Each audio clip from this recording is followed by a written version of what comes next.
Husky, mais ça va avorter alors que la rondelle quitte le territoire. Buteau n'était pas prêt. Là. Il faisait un changement au banc de son équipe. Il est arrivé trop tard là, sur la patinoire pour intervenir à la ligne bleue.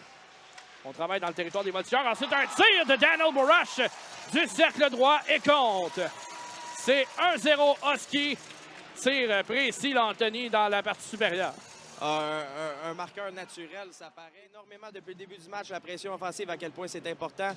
On a provoqué un revirement avec une mise en échec dans le fond de la patinoire, et ce qui permet de prendre un lancer et de déjouer Jacob Doubi qui n'a pas du tout venu.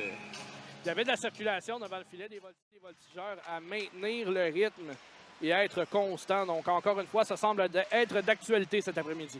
On travaille à 4 dans le coin pour la rondelle. Ensuite, c'est Roy qui récupère au cercle gauche, effectue un tir.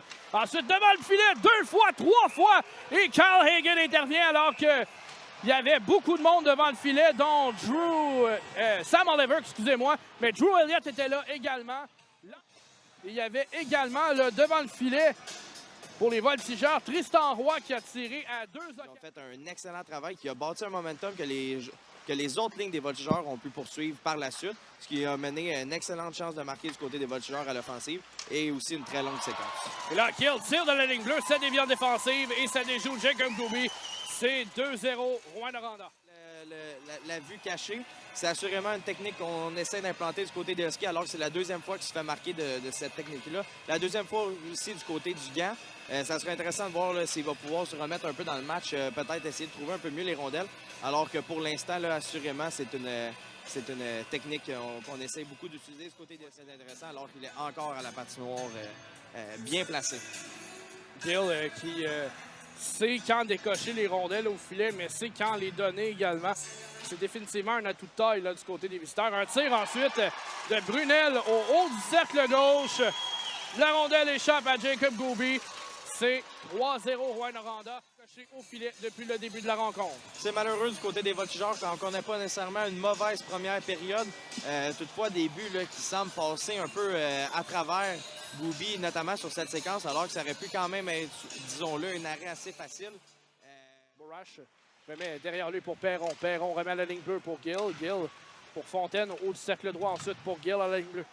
Gill, patiente, remet un tir et le but. Remet à la ligne bleue pour Louis-Philippe Fontaine qui décoche un tir en apparence pas extrêmement violent. Ça dévie au passage, encore une fois. Le but sera marqué en avantage numérique. C'est malheureux pour les Voltigeurs, honnêtement. C'est très malheureux. C'est l'histoire de ce match. Le but en ce moment, c'est l'histoire du match des deux côtés. Et je crois sur les 4... Bloqué facilement par Carl Hagen. Sortie de zone de Rouyn-Noranda. On entre dans le territoire des Voltigeurs. Passe de l'autre côté pour Zanen. Un tir du revers. Le retour. Et personne ne pouvait récupérer. Devant le filet, il y avait Verdon. Mais il était couvert défensivement par la ligne bleue pour Woodward.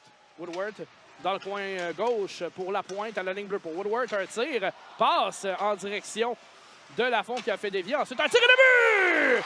Tomov, le long de la rampe qui envoie au filet. Et Anthony, c'est exactement ce qu'il fallait faire. Les Voltigeurs s'inscrivent finalement à la marque. C'est le retour du balancier pour les Voltigeurs alors qu'ils marquent un but identique à celui des Ronds. La vigilance du gardien de but Hagen. Un but qui va faire du bien aux Voltigeurs en ce moment. Ça leur donne une structure sur laquelle bâtir. Il reste quand même 9 minutes 38 à la rencontre. Ce match-là n'est pas terminé, Guillaume, mais il va falloir continuer sur la lancée qu'on vient de bâtir en ce moment même. Par la rondelle ne peut décocher. Ensuite à Baudry à la ligne bleue. À côté, à Peddle, cercle gauche, à l'embouchure du filet pour Fortin. Et Fortin tente de remettre pour Woodward qui ne peut décocher. Ensuite la rondelle revient. Devant le but! On a renvoyé la rondelle au filet du côté des Voltigeurs. Elle dévie sur Carl Hagen. C'est 4-2. Et je crois que ça sera le premier but en carrière dans la Ligue d'hockey junior majeur du Québec à Baudry, si je me fie à la réaction junior majeur du Québec. Et travail acharné des Voltigeurs derrière le filet. On a renvoyé devant le filet. Est-ce que ça a touché à Baudry au passage? On aura certainement la confirmation des officiels mineurs de la LHJMQ dans quelques instants. Mais là, attention, là, Anthony, les Voltigeurs qui soudainement commencent à... Je vais prendre par exemple, là, comme si le match était maintenant déjà terminé. C'est un match qui est à l'image de la saison des Voltigeurs. Un début.